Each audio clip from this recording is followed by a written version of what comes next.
शरणं नमः श्रीमाता शरणं नमः। माँ भाई दुर्गा स्तोत्र पढ़ा सरीगला। ये कौन सब प्रश्न लिखिं आठगड़ू जन नुआ मठ महंत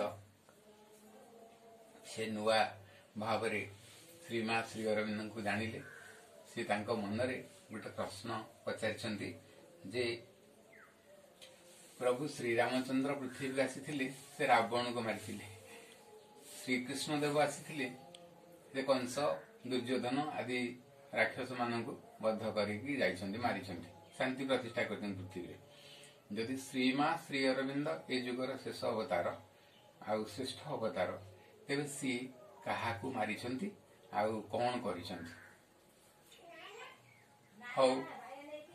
मठर महंत महंती आपन को प्रणाम। आपण प्रश्नर उत्तर देवाक मो पाखे सामर्थ्य ना एत बड़ योग्यता मोर ना तथापि तुमको कहूँ गोटे कथा शुण।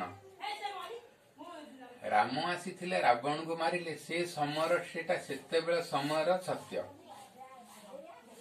रावण को मारिले जे सांगे सांगे सबू किछि गला से सब किछि नहीं लोक मैंने बहुत डेरी जानिले प्रभु श्री राम को सेते भी जानी नथिले।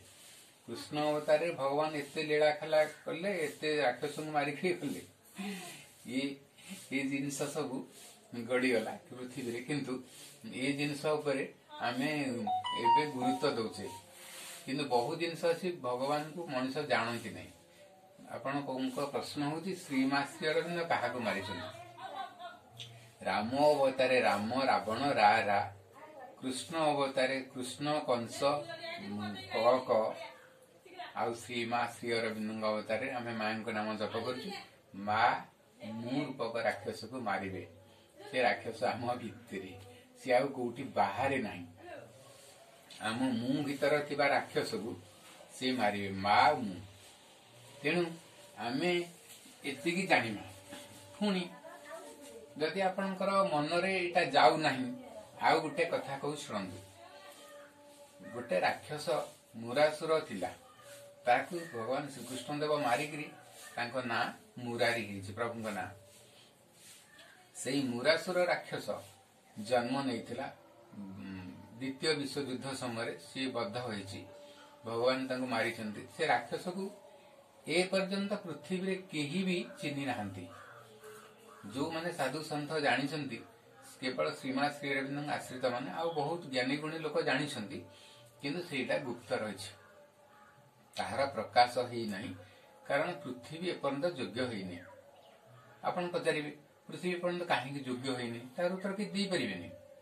आपण गोटे घर काम कले घर केते गुडे प्रस्तुति थाए तेणु सबूर समय सापेक्ष संभव हो पारे ना पृथ्वी धीरे धीरे योग्य होउछि। अर्जुन युद्ध कला बेले धनुषरटी धरिया कि भगवान को केते कष्ट करिया पड़छि गीता तांकर सेइपय सृष्टि हिछि किंतु तथापि माया मोह बंधन कटि पारिला नाही। पृथ्वी रे आहुरी किछि आसी थांदा स्थगित होई रहिगला से सत्य शक्ति ज्योति आनंद प्रेम से रही पारला नहीं।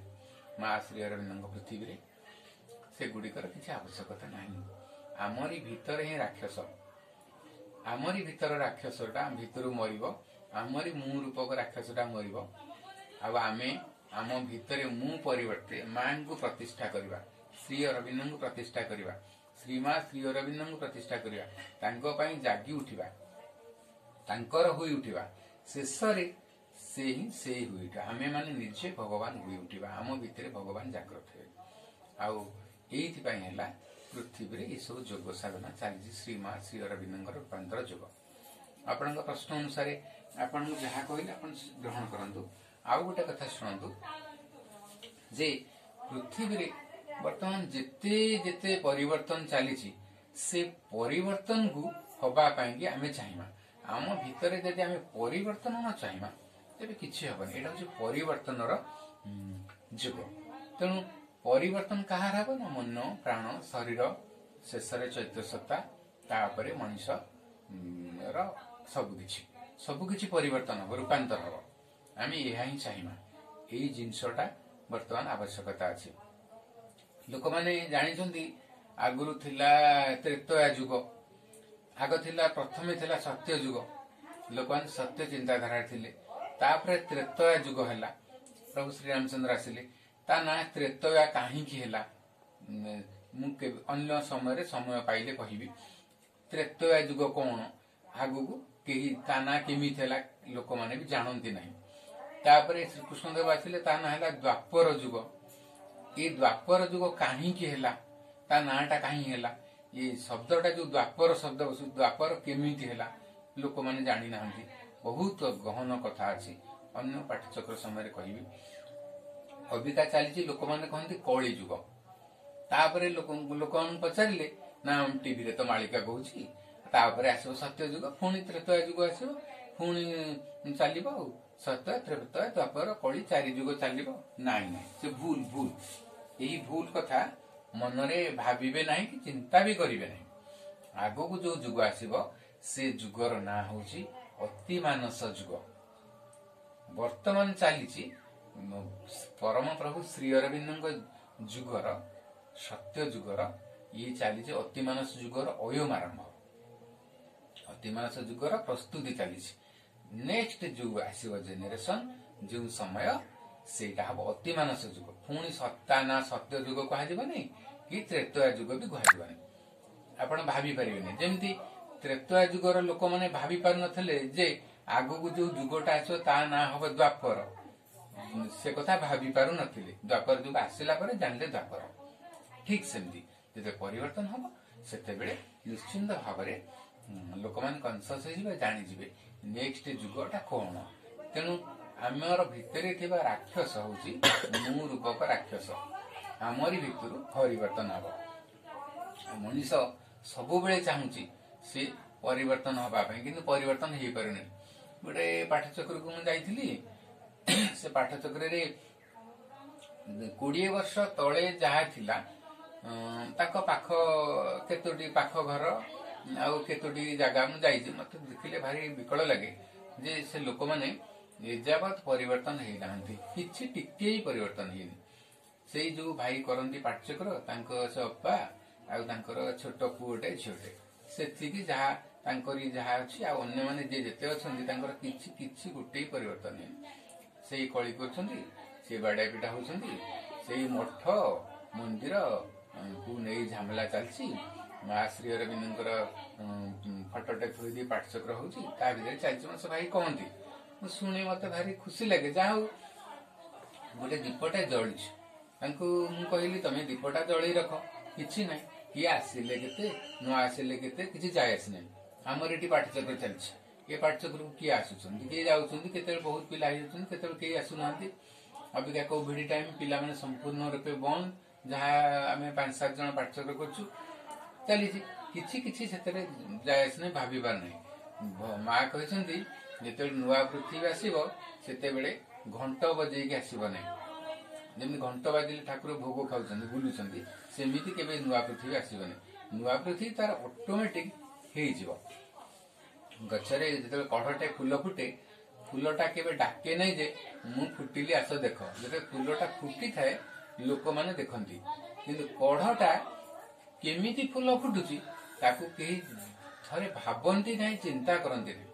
जदि गोटे मनीष चिंता करिवो आ देखिबो गोटे फूल केते बेले फुटुची जदि देखियो थरे चेष्टा करिवो देखिबो एमती देखिबा देखिबा भितरे साइकिक ओपनिंग भी हिजिबो। भगवान जागृत हो ये लास्ट स्टेज कथा किंतु मनीषर फास्ट केबे आसे ना। प्रथम प्रस्तुति दरकार।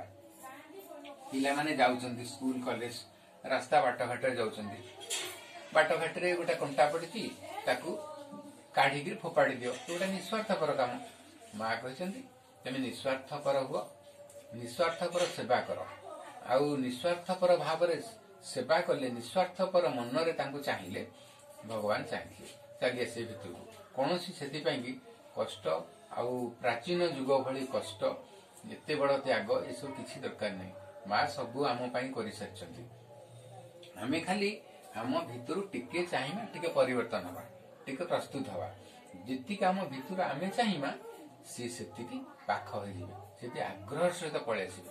देखु ଯେତେ ଯେତେ କଥା ସବୁ ବର୍ତ୍ତମାନ କୁହାଯାଉଛି ପାଠ ଚକ୍ରରେ, ସବୁ କଥା ନୂଆ, ନୂଆ ସବୁ କଥା ନୂଆ। ତେଣୁ ସବୁ ନୂଆ ଜିନିଷ ଭିତରେ ଆମେ ନୂଆ ହିଁ ଚାହିଁବା, ଆମେ ନୂଆ ହେଇ ଗଢି ଉଠିବା, ଆମ ମନ ପ୍ରାଣ ଶରୀରକୁ ଆମେ ନୂଆ କରି ପ୍ରସ୍ତୁତ କରିବା। ପ୍ରାଚୀନତାକୁ କୌଣସି ଜିନିଷକୁ କୁଣ୍ଠାଗ୍ରସ୍ତ ବିମିଶ୍ରିତ ଭାବନା ଆକୁ ମନରେ ଦବା ନାହିଁ। ତେବେ ଭିତରେ ଶାନ୍ତି ପ୍ରଶାନ୍ତି ଭିତର ଭାବ ଜାଗ୍ରତ ହବ। ଆଉ ଜଣେ ଭାଇ ପ୍ରଶ୍ନ କରିଛନ୍ତି ଯେ ମନରେ ଏକାଗ୍ରତା ଆସୁନାହିଁ, କଣ କରିବି? କେତେଥର କେତେ ଲୋକ ବି ପଚାରିଲେଣି। ଦେଖନ୍ତୁ, ମନରେ ଏକାଗ୍ରତା ଯଦି ଆସୁନାହିଁ, କେବଳ ମା ଶ୍ରୀରାମଙ୍କର ଯେଉଁ ଫଟୋଟି ଆପଣଙ୍କୁ ଭଲ ଲାଗୁଛି ସେଇ ଫଟୋଟି ଆପଣ ନିରନ୍ତର ଦେଖନ୍ତୁ, ବାରମ୍ବାର ଦେଖନ୍ତୁ, ଆଉ କିଛି ଭାବନ୍ତୁ ନାହିଁ। ସେତିକି ଦେଖିବା ଭିତରେ ମନ ଶାନ୍ତ ହୋଇଯିବ, ସ୍ଥିର ହୋଇଯିବ। ଆଉ ଜଣେ ଅପା ଲେଖିଛନ୍ତି ଭବାନୀପାଟଣାରୁ, ଭଗବାନଙ୍କ ଉପସ୍ଥିତିରେ ଏତେ ଦୁଃଖ କାହିଁକି? ଯଦି ମା ଶ୍ରୀ ଅରବିନ୍ଦ ପୃଥିବୀ ଆସିଛନ୍ତି, ତାଙ୍କ ପୃଥିବୀରେ ଏତେ ଦୁଃଖ କାହିଁକି? ନା ମାନେ ଦେଖନ୍ତୁ ଅପା, ଗୋଟେ କଥା କହୁଛି, ଦୁଃଖ କଣ? ଏଇ ଜୀବନରେ କିଛି ଦୁଃଖ ନାହିଁ, ସବୁ ସୁଖ, ସବୁ ସୁଖ। ଦୁଃଖ ବୋଲି ଆପଣ କିଛି ଜୀବନରେ ଅଛି କଣ ଭାବୁଛନ୍ତି? ମୁଁ ଏଇଟା ଭାବୁନି। ଏ ପୃଥିବୀରେ କିଛି ଦୁଃଖ ନାହିଁ, ସବୁ ସୁଖ। ଦୁଃଖକୁ ଆପଣ ସୁଖ ବୋଲି ବି, ଯୋଉ ଦୁଃଖଟା ବୋଲି ଭାବୁଛନ୍ତି ଏଇଟା ଦୁଃଖ, ତାକୁ ଆପଣ ସୁଖ ବୋଲି ଭାବନ୍ତୁ, ଜମା ଦୁଃଖ ବୋଲି ଭାବନ୍ତୁ ନାହିଁ। ଦେଖିବେ ଦୁଃଖ ରହିବ ନାହିଁ। ଜଣେ ବ୍ୟକ୍ତି ଏପରି ଥିଲେ, ସେ ବହୁତ ବଡ ଲୋକ। ଦିନେ ସେ ସ୍ଥିର କଲେ ତାଙ୍କ ଲୋକମାନଙ୍କୁ ନେଇ ପିକନିକ ଯିବେ। ପିକନିକ ଗଲେ, ତାଙ୍କ ପାଖ ଆଖ କଲୋନୀର ସବୁ ଜାଗ ବଡ ଲୋକ, ଭଲ ଭଲ ଚାକିରି କରିଛନ୍ତି, ଧନୀ ଘର ଲୋକ, ସେମାନେ ପିକନିକ ଗଲେ ବୋଲି। ଏ ବ୍ୟକ୍ତି ଜଣକ ପାଖ ଘର ଆଉ ଜଣେ ଲୋକ, ସେ ଗରିବ ଲୋକ, ସେ ପିକନିକ ଯିବାଟା ସମ୍ଭବ ହେଇପାରିଲାନି, ତାଙ୍କ ପାଖରେ ପଇସା ନାହିଁ। ତାଙ୍କ ପୁଅ ଝିଅ କହିଲେ ବାବା ମାମା, ଆଉ ଆମେ କଲେଜରେ ପଢୁଛୁ, କିନ୍ତୁ ଆମେ ପିକନିକ ଯାଇପାରୁନୁ, ଆମ ପାଖ ଲୋକ ସମସ୍ତେ ଗଲେ, କଲେଜରେ ବି ଗଲେ, ଆମେ ଯାଇପାରିଲୁନି, କଣ କରିବା? ତା ମାମା କହିଲେ ଗୋଟେ କାମ କର, ଆମେ ମାଙ୍କୁ ପାଠଚକ୍ର ଘରେ କରିବା, ଧୂପଟେ ଦବା, ଦୀପଟେ ଦବା, ଏଇ ଡିସେମ୍ବର ଲାଷ୍ଟ ଆମେ ପିକନିକ ମାଙ୍କ ସାନ୍ନିଧ୍ୟ ଲାଭ କରିବା, ମାଙ୍କୁ ଆବାହନ କରିବା, ପାଠଚକ୍ର କରିବା। ଆମେ ତ କିଛି କରିପାରିବାନି, ଆଉ କଣ କରିବା? ତେବେ ମାଙ୍କର ଘରେ ପାଠଚକ୍ରଟେ କରିବା, ଆମେ ଆଉ ଆମର କେତେ ଜଣ ଲୋକଙ୍କୁ ଡାକି। ସେ କଲେ। ତାପରେ ପିକନିକରେ ଯାହା ଯାହା ସେମାନଙ୍କର ଘଟିଲା, ସେମାନଙ୍କ କଥା କହୁଛି, ପଛରେ କହିବି। ଏଇ ପାଠଚକ୍ର ସରିଗଲା ପରେ, ପାଠଚକ୍ର ସରିଗଲା ପରେ ସବୁ ଅପା ଭାଇ ମାନେ ଯିଏ ଯୋଉ ଜାଗାରୁ ବାହାରୁ ଆସିଛନ୍ତି, ସେମାନେ ବହି ଖାତା, ମାଙ୍କର ଫଟୋ, ବ୍ଲେସିଂସ, କେତେ କଣ ସବୁ ଦେଇଗଲେ ତାଙ୍କୁ, ଯେ ତମେ ଭଲକିରି କର ପାଠଚକ୍ର, ତମକୁ ମାଙ୍କ ସହାୟତା ମିଳୁ, ଆଉ ଆମକୁ ସମୟ ସମୟ ଡାକିବା, ଆମେ ଆମର ଭିତରେ ଭିତରେ ଆଧ୍ୟାତ୍ମିକ ବନ୍ଧୁତା ବଢେଇବା। କେତେ ଖୁସିରେ ଖୁସିରେ ସମୟ କଟିଗଲା। ପାଠଚକ୍ର ସରିଗଲା, ସେମାନେ ଖାଇ ପିଇକି ଘର କାମ କରି ଶୋଇଲେ। ତା ପରଦିନ ସକାଳ ଉଠିଲା ବେଳକୁ ହଠାତ୍ ଖବର ଆସିଛି, ଏମାନେ ଯୋଉ ପିକନିକ ଯାଇଥିଲେ, ତାଙ୍କ ପିକନିକ ଗାଡି ଆକ୍ସିଡେଣ୍ଟ ହେଇଯାଇଛି, ଆଉ 3 ଜଣ ମରି ଯାଇଛନ୍ତି। ଯୋଉ 3 ଜଣ ଭଲ ଭଲ ଉଚ୍ଚରୁ, ତାଙ୍କର ନାଁ ମୁଁ ପ୍ରକାଶ କରୁନାହିଁ, କିଛି ଆବଶ୍ୟକ ନାହିଁ। ତେଣୁ ଏସବୁ ଜିନିଷ ଭାବିଲା ପରେ ତାଙ୍କ ମା କହିଲେ, ଦେଖିଲୁ ନା, ଆମେ ପାଠଚକ୍ର କଲେ, ଆମେ ପିକନିକ ଗଲେନି। ଯଦି ଆମେ କିଛି ହଠାତ୍ ମାମୁଁ କହୁଥିଲେ ଆସି ପଇସା ନେଇଯାଅ ତମେ ଯିବ, ମାମୁଁ ଫୋନରେ କହିଲେ, ତାଙ୍କଠୁ ଯଦି ପଇସା ଆଣିକି ମାନେ ପଳେଇଥାନ୍ତେ, ତେବେ ହୁଏତ ତାଙ୍କର ଆକ୍ସିଡେଣ୍ଟରେ କ୍ଷତ ବିକ୍ଷତ ହେଇଥାନ୍ତା, କେତେ ଅସୁବିଧା ପଡିଥାନ୍ତା, କେତେ ଅଘଟଣ ଘଟିଥାନ୍ତା। ତେଣୁ ଏମାନେ ସେଥିରୁ ବଞ୍ଚିଗଲେ, କେତେ ଶାନ୍ତି ଆନନ୍ଦରେ ସମୟ କଟିଗଲା। ଆଉ ସବୁ କିଛି ନାହିଁ। ଯେତେବେଳେ ଗାଡି ଏମାନେ ସବୁ ଆସିଲେ, ଅଲଗା ଲୋକମାନେ ଯୋଉମାନଙ୍କର କିଛି କ୍ଷୟକ୍ଷତି ହେଇନି, ଏମିତି କାହିଁ ହେଲା ନା, ସେମାନେ ସବୁ ମଦ୍ୟପାନ କରି ମାନେ ଚେତନା ଭିତରେ ନଥିଲେ, ଅବସ୍ଥା ଭିତରେ ନଥିଲେ। ତେଣୁ ଏସବୁ ଅପ୍ରୀତିକର ପରିସ୍ଥିତି ଘଟିଲା। ତେଣୁ ମଣିଷ ସାଧାରଣ ଟିକେ ସୁଖ ପାଇଁ ସିଏ କେତେ କଣ କରିଯାଉଛି, କେତେ ନଷ୍ଟ ମାର୍ଗକୁ ବି ଚାଲି ଯାଉଛି। ତେଣୁ ସେ ଧନଟା ଏଠି ଦୁଃଖ ଦାରିଦ୍ରତା ଦେଲାନି। ତେଣୁ କେଉଁଠି ଦୁଃଖ କେଉଁଠି ସୁଖ, ଓ ଭଗବାନ ତାଙ୍କ ପୃଥିବୀ କି ନଉଛନ୍ତି। ତାଙ୍କ ପୃଥିବୀରେ କିଏ କିଭଳି ଭାବରେ ଅଛି ସେ ହିଁ ଜାଣନ୍ତି। ଆମେ ଦୁଃଖ ବୋଲି ଗୋଟେ ଜିନିଷ ଅଛି ମନରେ ସ୍ଥାନ ବି ଦେବା ନାହିଁ। ଆମେ ଭାବିବା ସବୁ ଠିକ ଅଛି। ଯଦି ଭିତରେ ଭଗବାନ ଅଛନ୍ତି ତେବେ ସବୁ ଅଛି। ଯଦି ଭିତରେ ଭଗବାନ ନାହାନ୍ତି, ରାକ୍ଷସ ଅଛି, ତେବେ ଜୀବନରେ ଯାହା ପାଇଲେ ବି ଆପଣ ଦୁଃଖୀ। ଦେଖନ୍ତୁ ପୃଥିବୀରେ କୌଣସି ଗୋଟିଏ ଲୋକ ମାନେ ଯାହା ପାଖକୁ ଯିବ ସମସ୍ତେ କହିବେ ଅବିକା ସମୟ ଭଲ ନାହିଁ, ବେଳା ଭଲ ନାହିଁ, ଏମିତି କହୁଛନ୍ତି। ମୁଁ ଶୁଣେ ହସେ, ଆଉ କିଛି କହେ ନାହିଁ। ତେଣୁ ଏସବୁ କାହିଁ ଏସବୁ ଜିନିଷ ଅଛି? କାରଣ ମଣିଷ ମାନେ ସାଧାରଣ ଚେତନାରେ ରହୁଛନ୍ତି। ଆମେ ଯଦି ସାଧାରଣ ଚେତନାରେ ନ ରହି ବୃହତ୍ତମ ଚେତନାରେ ରହିବା, ଭଗବାନଙ୍କୁ ଧାରଣ କରିବା ଚେତନା ହିଁ ବୃହତ୍ତମ ଚେତନା। ଭଗବାନଙ୍କୁ ଚିନ୍ତା କରିବା ହିଁ ବୃହତ୍ତମ ଚେତନା। ଆମେ ଜପ କରିବା ଓಂ ଶ୍ରୀ ମା ଶରଣାଙ୍ଗମ, ଓಂ ଶ୍ରୀ ଅରବିନ୍ଦ ଶରଣାଙ୍ଗମ, ମା ମା ମା ମା, ଏଇ ମହାମନ୍ତ୍ର ଜପ କରିବା। ଏହି ଚେତନାରେ ରହିଲେ ଆମକୁ ଦୁଃଖରେ ରହିବ ନାହିଁ। ଓଁ ମା ମା ମା